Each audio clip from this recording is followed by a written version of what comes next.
Tukwaniriza mu program ey'ensonga Lugonvu's Show.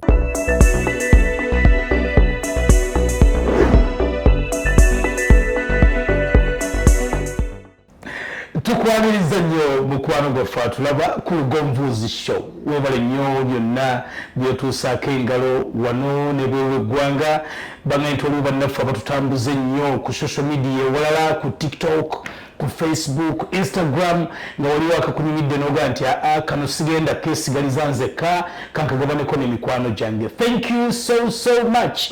Eno ye Lugonvu's Show Monday mpaka Monday. Essaawa yonna ebizimba ebigasa omwoyo gwo n'omubiri gwo tubireeta. Nze Simon Rock bw'ondaba omanya nti ssaawa ya kubeera mulamu. Eno ye show ey'ensonga. Beera mulamu ne musawo Aida Nassolo. Ekutuusibwako bannaffe aba Wandegeya Imaging Center. Wandegeya Imaging Center tusangibwa wano Wandegeya. Bw'otuuka mu bitaala eby'e Wandegeya tunula nga kino ekigenda emulago ku mukono gwo ogwa kkono. Ebitaala ojja kuba obiraba nga biwandiiseeko Wandegeya Imaging Center. Bakola ki abonno nga bwe bawulira? Imaging is their passion. Baakuguka nnyo mu TV scan bakozesa ebyuma ne bakebera munda ne bazuula ekikutawaanya era ne bakujjanjaba n'owona. Omwami oba omukyala, Wandegeya Imaging Center is the solution.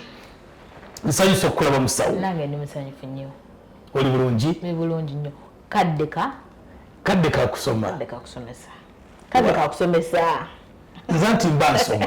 Bw'osomesa nze nsoma. Ng'oyiga. N'abali eyo. Ate n'onyiga. Era nja kutandika okuwa obujulizi okulaga nti njigira ddala. Aida Nassolo. Musawo babuuzeeko tutandike. Abalayi baffe abalungi tuli wano ku Lugonvu's Show.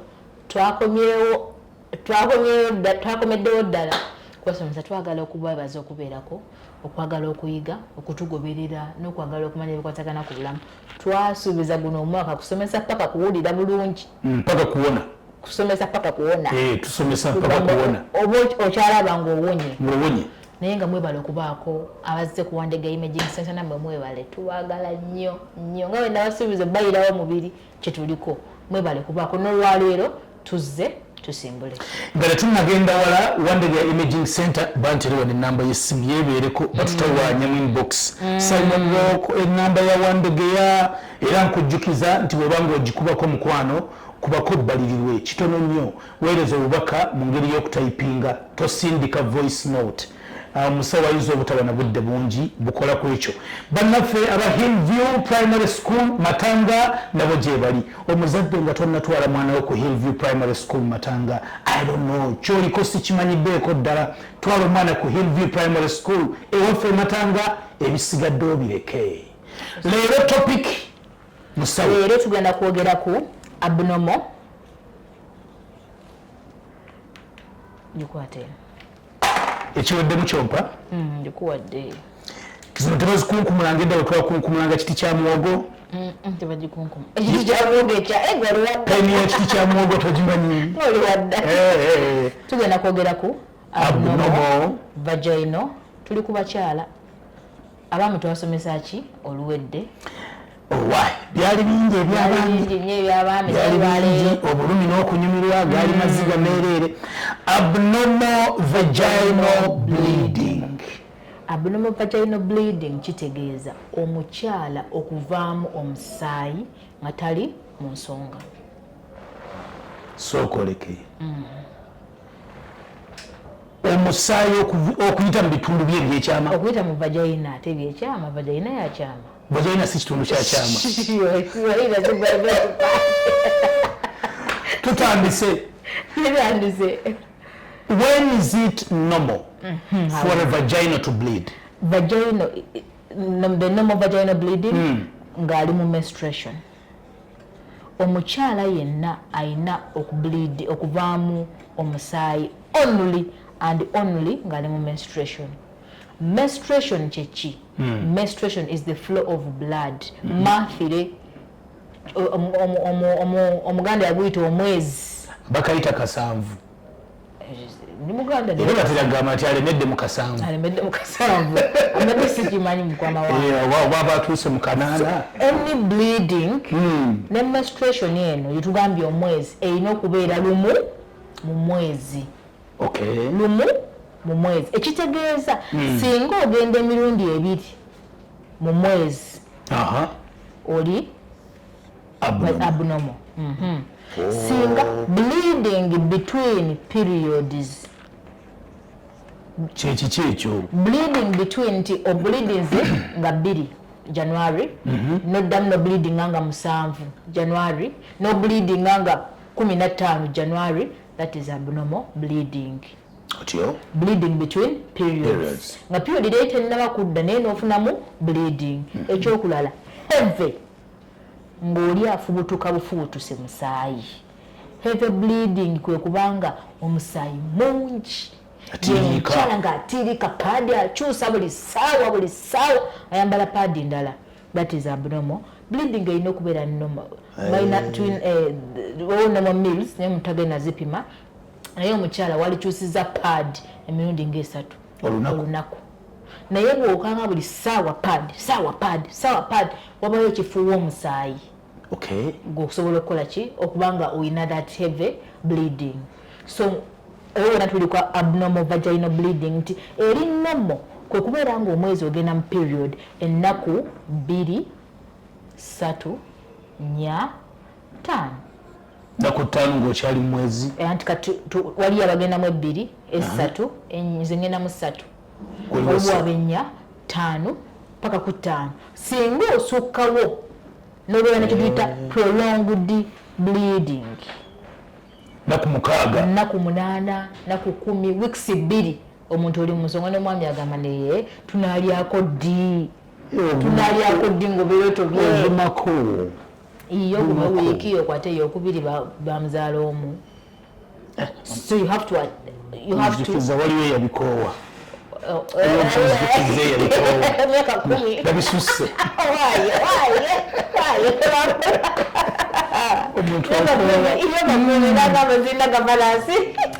abasajja bo tugenda agamba naye wali musawo bleeding efuuse bleeding.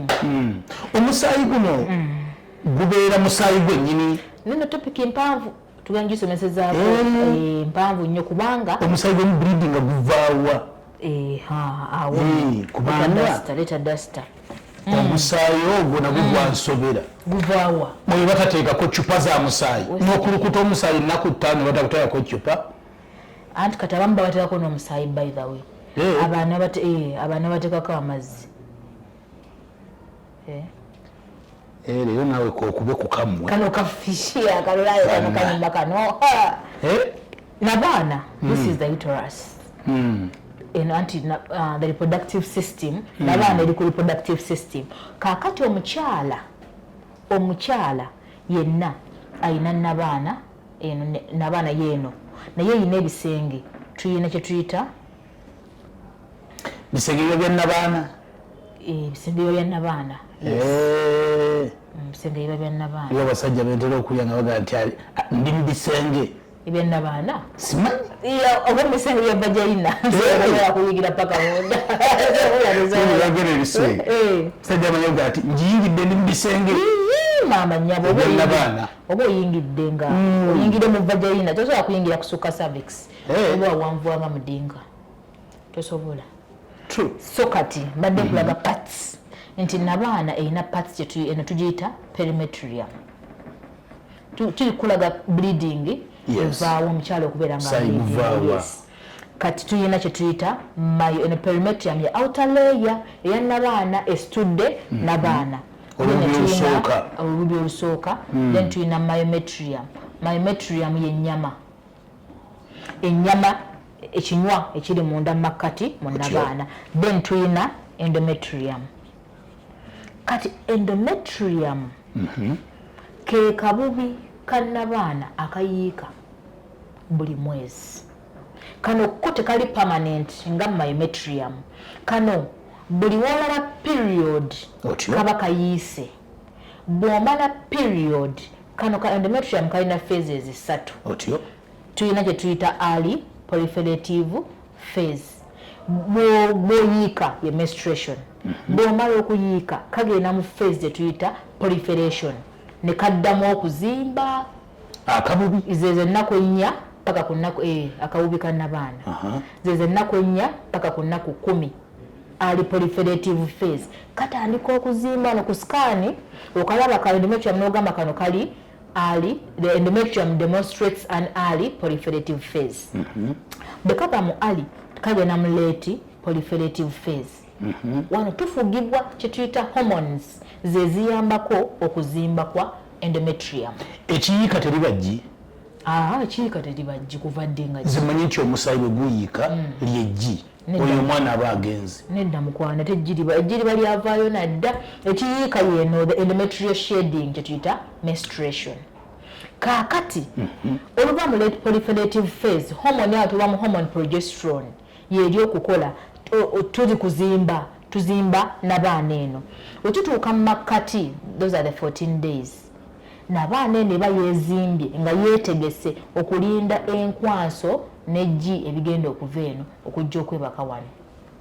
So ebeera ready proliferation kitegeeza etegese akafo so singa eggi n'enkwanso tebyekwata that is fertilization. Oba mwegatta ne biteekwata oba ne muteegatta mwezi ennaku n'abaana beera disappointed negamba kyokka netegese bulungi ekisenge kyetegekedde omwana tazze disappointment ng'enyiiga ng'ekola menstrual flow kwe kugenda mu period. Eggi lino eriba lyazze ne litafuna nkwanso getting absorbed by the body. Ne bwe lifuna enkwanso omwana ng'avaayo ng'ajja ng'atuula wano. That is the normal cycle. Because after the late proliferative phase tugenda mu ovulation. After ovulation tugenda mu kye tuyita secretory phase. It is secreted neeyiika endometrium. So ekiyiika sijji. Ekiyiika sijji. It is the endometrial shedding. Kati ekyo nkitegedde leero. Bulijjo mmanyi nti kaakati awo eggi liba ligenze. Nandi obadde olowooza naye nga si ekituufu. Because ebifuluma is a combination. Eno system ewe efulumya buli kasasiro kyoba olaba afuluma. Naye omusaayi guno gw'ofulumya akasitale gulina okuba red because it is blood. Okay. Gwalina blood ng'erimu clots ng'erimu ebitole ebya black ng'erimu agatole aganene. Underline gwalina omusaayi nga si gwa red ng'omusaayi gwa black, that means there is rotting. Omusaayi guno guba guvundira mu ki munda. Omusaayi gulina okuba red, gulina okuba nga teguwunya. Gwalina blood ng'evaamu ekivundu, red flag. Gwalina blood ng'evaamu ebitole, red flag. Gwalina blood ogenda okuvaamu nga wenna omusaayi guwunya ekivundu, omusaayi gwonna gwa black. Ekisenge ne kifa. Omusajja omu yaŋŋamba naye abakyala maali baddemu kweka kubunika wamwe ne bupaadi. Naddala mu biseera ebyo. Ku mulimu okweyambula n'abo gwe ntuuka mu kisenge nga muggula madirisa n'enswera zitandise okuyingira ekisenge. Enswera weeyingirira ekisenge. Alabika mukyala wakola mu lufula. Mukyala wayinza okuba akola mu lufula. Ajja n'ebyenda. Oh sorry. Byonna kubisekerwa. Kubisekerwa ng'ayingira n'enswera. Byonna kubisekerwa. Kyannaku. Omusaayi guno bw'oba okisomesa mu nsomesa yaffe etandikirwako. Ekisenge kino ekiyiika biki ebiyiika? Biki ebiyiika mu nsomesa etandikirwako? Bw'ogenda bino mbi ale bikoze bitya oyinza okutuyitako waggulu bw'oti. Naye waliwo maama wange. Ndiko kusha mukwano. Mbadde nkwata mukulu. Naye mukulu omukwatira ddala. Nti ekyasinza omumunyiza kwe butakwata ssimu. At least ate nga muntu wa mugaso nnyo mu bulamu bwange okimanyi. Kituufu. Omukyala ali eyo ono mukulu. Muntu wa mugaso nnyo mu bulamu bw'omukyala. Ate bw'oba balinanga 6. Abaki? Abakulu. Tetusobola ffe abakyala. Omukyala akikola mutemu. Abawaami Katonda yabawa. Ekiyiika kino. Yes, ye endometrium.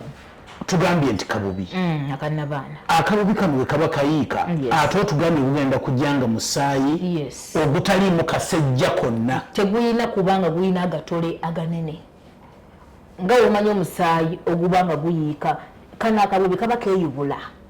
kati buli woolaba nga gwe omusaayi gwo guvudde mu musaayi wabula ofulumya bisaayi ofulumya bitoolo obanga avuddemu omwana ebijja kujja eri nga tugenze mu abortions. So bleeding eno tugenda jawulamu ebika bya mirundi ena. Esooka abnormal bleeding is any bleeding nga si period njogere ennyangu. Kati twogere ku enda kusangulako ekitundu tugenda kukozesa kino ekitundu tugenda kusookera ku post-coital bleeding. Post-coital bleeding. Hawandiika gwabutte pen n'olupapula. Post-coital bleeding tugende ku post-coital bleeding a bleeding after sex. Ng'ekikoba kyakaggwa. Mata sex ogenda kulaba ate ovaayo omusaayi mwami n'agamba ate gwe kukubye paka kulwala. Abamu beekanga nagamba zisisuubira mugenda okugira bwe muti ng'obedde osuubira ogenda okugira nga one postcoital bleeding. And so tukwate ku yokubiri tugenda the causes of premenstrual bleeding. Tugenda bitwala mu order tulabe ebice ebyetawo postcoital premenstruation tugende mu abantu ababulijjo abakyala ababulijjo age neyange emyaka egyange sigenda gyogera bukabunkulu tuleke abantu babulijjo mu kamera balabe emyaka agisirikire naye gye bagirabye emyaka gyogera yakuna ogasako brand fru kizimbe kiwedde. Twogere ku bleeding during pregnancy. Awo wandiika lwaki omuntu wabeera mu lubuto talina kuvaamu ki musaayi. Kino kye bayita okulwalirako. Bleeding during pregnancy. Tugende kuba postmenopausal abakyala abagenze mu menopause. Myaka 45. Myaka 45 okudda waggulu. Teka naawe. 35 oba otuuse okugenda mu menopause. 35 olwo mu menopause. Ye mukwano era okwana omanyi. Nti owa 35 emikisa mingi nnyo. Anaatera ogenda mu menopause. Okuba nga takyazaala. Ye ssebo. Waliwo bwe baakakuba embaga 38. So kati tugenda bawulamu okukitegeera obulungi because ekireetawo bleeding nga mwegatta si ekireetawo bleeding ng'oli lubuto. Otyo ensonga nyingi kino tujja nakyo kirwako bleeding mu lubuto mu ali olubuto oluto ne mu lubuto olukuze. Bleeding awo tujja kusembera ne baana abakooyi ba menopause. Gwagenze mu menopause tolina kuddamu kulaba musaayi. Bw'olaba akasaayi konna ng'olina emyaka 55 dduka mu ddwaliro wabaawo ekikyamu bitujja osembyayo. mwe mutukuvu bayinza okuba nga zze ng'ogenda kuzaala kaizaaka. Setulumbe ku postcoital tandike ne postcoital bleeding. Tuli ku Lugonvuzi show program beera mulamu ndi ne musawo Aida Nassolo owa Wandegeya Imaging Center. Nkujjukiza nti obulamu bwo kibi nnyo okubeera nga wejjanjaba nga tebannaba kukamika biddagala byakumira. Fuba nnyo bagendeko mu kasikaani bagendeko mu ka TV bakebera ekikuluma. Ekyo kyekyaleeta Wandegeya Imaging Center.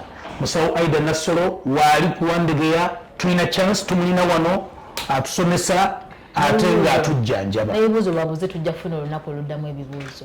Tutandise n'omusaayi ogujja nga muli mu kikolwa oba nga mumaze ekikolwa eky'okwegatta. Yes. Kwe kubuuza nti owaaye twatandise tuli mu nsonga ate tumaze ogenze mu nsonga.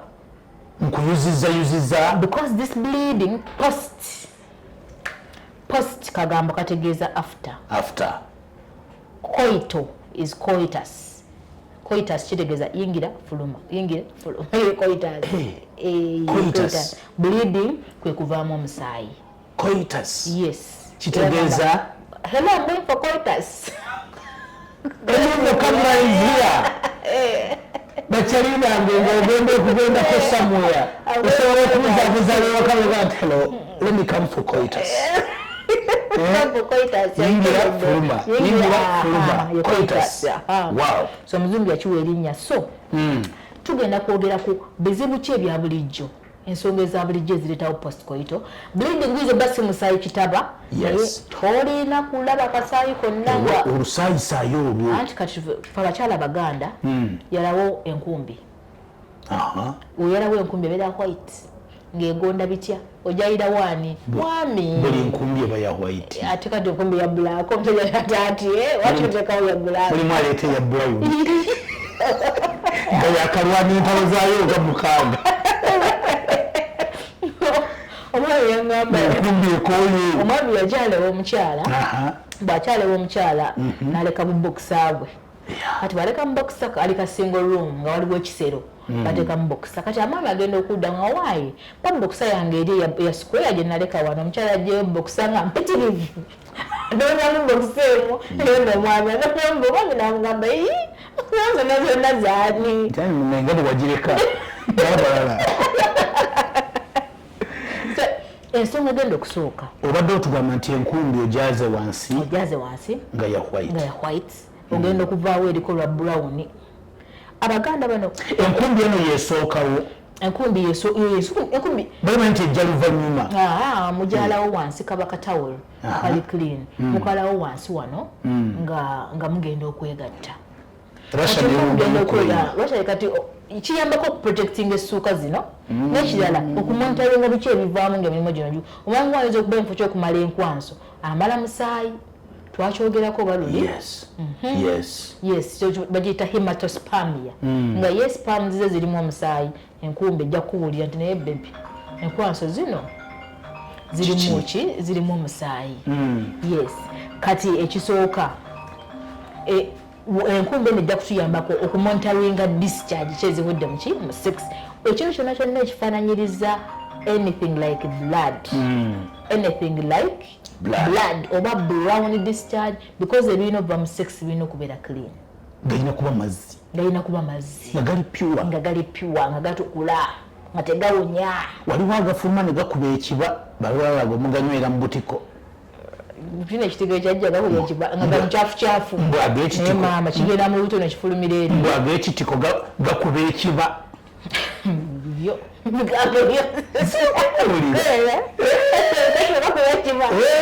ayinza okuba nga tumuwaliza postcoital bleeding naye ngagenda okulaba wabadde noliwo kamapu ka Rwanda baŋŋamba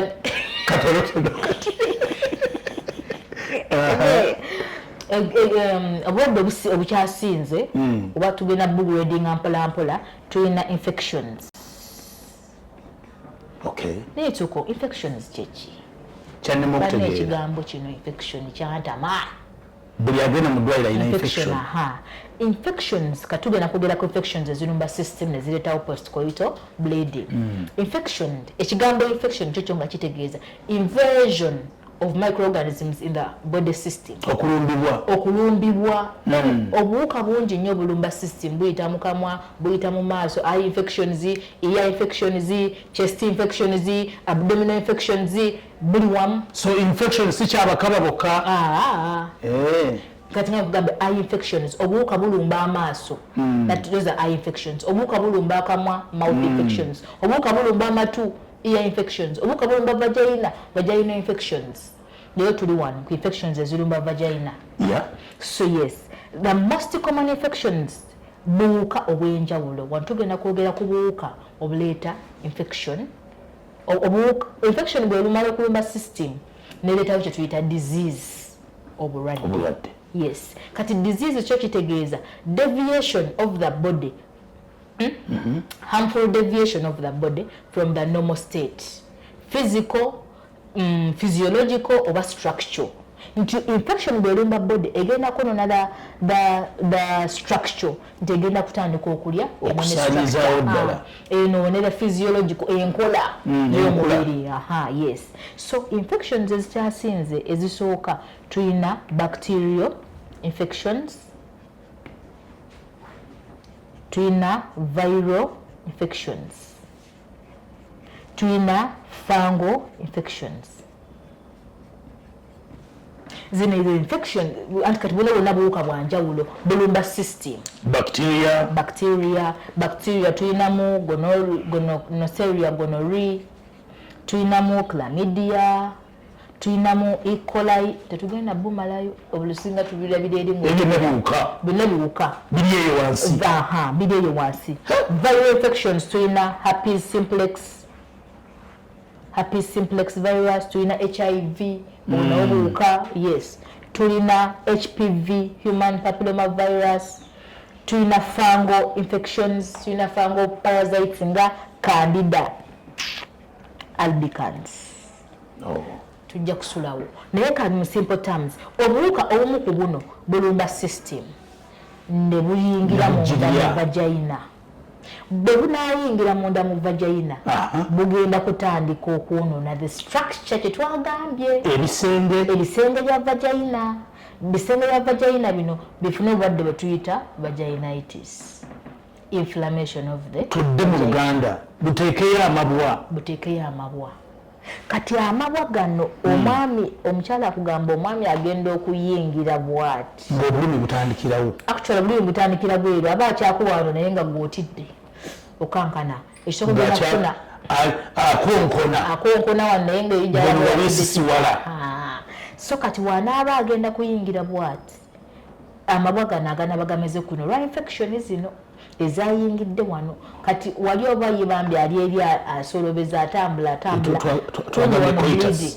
ali mu coitus because nati tosobola kuyingira bu n'obeerayo oyingira n'ozayita mu mabwa ekyali awo. Kati ate ono aba awulira obulumi ekinaavaamu gano amabwa galeete olusaayisaayi. Tusiridde ku postcoital bleeding. So obulwadde obusoose vaginitis, inflammation of the vagina. Bwe tunaaba obuwuka era bwe bunaaba wano bugenda kusibira ku mumwa gwa nnabaana gwe twayise the cervix. Naye olubaawo tugenda gula olubaawo olunene kulinga bwe tusiimuula kugenda na kubomola obuwuka ate tebabwerabire bawandiise kale. So obuwuka butuuka wano ku cervix ku mumwa gwa nnabaana. Kati awo tugenda wano wali ekinyusi. Omumwa gwa nnabaana gwakolebwa nga gulinga ogukwatako gubanga akamundi kenyini tip of the nose we buwulikika. Kati guno omumwa obuwuka obutuuka wano nga butandika okukola damage. Kajjukira wano wayingira asibira wano ku mumwa. Kati obuwuka bwe bunaalya bugendera kukola amabwa ago. Kati gwe olutuuka omwami oyingira nyigidde osibira mu biwundu by'omumwa gwa nnabaana bireetawo disease gye tuyita cervicitis, inflammation of the cervix. Oshitegedde. Kati cervix eno bw'erwala amabwa ago ge gatandika okuvaako omusaayi ne tusibira mu abnormal bleeding. Omuntu agamba namaze sex nteekayo pad nga wambabula. Signs and symptoms of vaginitis and cervicitis. One is painful sex. Kwekulumizibwa ku bakyala, kwekulumizibwa nga weegatta. Ekyokubiri burning and itching. Owulira oyagala ttakula eno bannange. Okubabuukirirwa, okusiiyirirwa. Okubabuka si kwe kwokya. Burning. Owulira nga mulimu sex naye nga olubugumu omuliro. Ate otunagenda tulowooza nti oyo omusajja aba akalakase. Akalakata paka n'okala. Okuwulira bubi. Maamanyi paka kukala. Ate kati kala gwe penis aba tekuluma. Twagamba luli ebyeta painful sex mbami kukala. Okitegedde. Toyina kala gwe kalakata paka kumala. Yes. Tudde ku bubonero. Obubonero bwa cervicitis ne vaginitis. One is the abnormal discharge because cervix omumwa gwa nnabaana nagwo gufulumya amazzi nga twegatta. Kati discharge eno egenda fulumira mu brown. Mumaze sex oyambadde nika naye ya brown. Ekitegeeza wano omusaayi guno gujja kujja gwegatte ne discharge obeera n'oluzizzi olwa brown. Olusaayi lubulidde mu mazzi. Bulungi nnyo. Okay. Yes. Kati wano bleeding tuli ku bleeding nti bw'onaagira ennyo n'okuba ennyo ogenda kuvaamu ate ng'otobezza ddala nga musaayi gwennyini. Yes. Kubanga biri ebiwundu jjuke olw'okuba ekiwundu musaayi. Kati enkumbi ogenda ogijjawo mukwano. N'essuuka zennyini zaakujja. Ova kusala nkoko.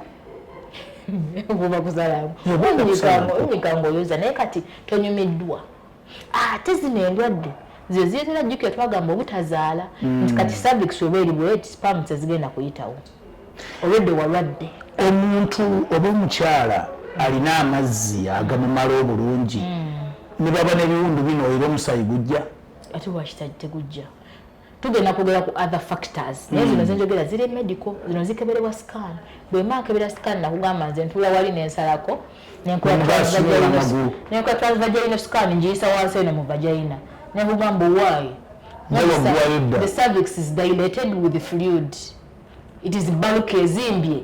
Bezimba nga erimu amabwa. This is cervicitis. Yereseewo postcoital bleeding. Baala tugende. You have to treat the cervix ewone, vagina ewone, obaale bulungi nnyo okole sex. Ebisenge bya vagina bina kutunda bitya? Bw'oba osiize ekifaananyi mwababiraba mu scan. Olingizaayo paka eyo. Ngamba gwabiraba mu kascan. They must be smooth and wet. Ati bw'oba bikebera mu scan, ebisenge bya vagina era ebira bya pink, nga bw'olaba mu kamwa kwe wakafaanana ne vagina bwefaanana. Kati ogenda okulaba nga kuliko ebintu ebyo. Kuliko amabwa. Era abasajja oba tonnagenda kulyayo sooka olingiza ebizo z'amamizo genda nno naye nenvaayo n'ekizibu. Olaba awantu amusoka ebbiira sooka olingizayo akaaso. Bw'oba onaalema okulya enkoko. Lingizaayo. Zeekubuulira waba wakulemye. Ogenda okulyayo eriiso. Nga mutaka yadduka dda. Ne bw'omuyitira ewiiki. Nga bw'otuma wa booda tajja. Tajja. Wantu awo wabinnyo okutunula. Ati nedda abakyala bw'oba nze okusinga okulya munnange nsooka nengingizaayo nengamba kyogamba kati omwami nyinza obutakeberako nenda oba olina ebbwa ku penisi era nga nkuwa nga tujja kulya ekyange ebba liwonye kubanga mmanyi ekigenda okuva mu ki ebbwa eryo oyingiddeyo penisi yakubye ebbwa nze onteekeyo wansi ebbwa ku basajja yeetebwa happy simplex. Okitegedde? Olina happy kawuka kakantu akogeddeko mu viral infections. Ebbwa. Kati nze penisi ngirabeko ebbwa. Nsigale ng'okyatwala nedda mukulu. Kiba kikoze eki? Kiba kigaanye. Kaakati yeeyo ki? Cervicitis. Tugambe obubonero burning, ogenda mala sex, ogenda okufuka. Maama nnyabo ng'olubaba oluli eri. Burning during urination ng'omaze sex. Abantu abasinga simanyi lwaki bafuka nga bamaze sex. Bangamba nti ke kabonero kwolabira nti emikolo giwedde. Ng'obwenza okufuka. Tulina musawo Aida Nasolo olwaleero tutunuulira ku abnormal vaginal bleeding. Yes. Olusaayisaayi oba omusaayi gwennyini ogusobola okufuluma nga mumaliza ekikolwa eky'omukwano. Akadde ke katusalako naye nga tutamanya naffe ba Wandegeya Imaging Center. Wandegeya Imaging Center nkujjukiza nti baakuguka nnyo mu kukozesa scan TV okwekebejja nga tebannaba kujjanjaba. Kya muwendo nnyo okusooka okuzuula ekikuluma okusinga okumira eddagala nga tozudde kivuddeko bulumi. Wandegeya Imaging Center basangibwa Wandegeya mu bitaala omukono gwe ogwa kkono gukwatire ddala tobuuza muntu yenna gwe bw'okwata omukono ogwa kkono n'otambula ng'ava mu bitaala agenda emulago ku mukono ogwo gwennyini ojja kulaba parking obutakisi ebipande ojja kuba obiraba ye Wandegeya Imaging Center. Genda bakebere bakujjanjabe. Omusawo Aida Nasolo abeerawo buli Monday mpaka olunaku olw'omukaaga okuva ku ssaawa 2 mpaka ssaawa 9 naye n'abasawo abalala we bali okuba nga bakujjanjaba. It's enough for today.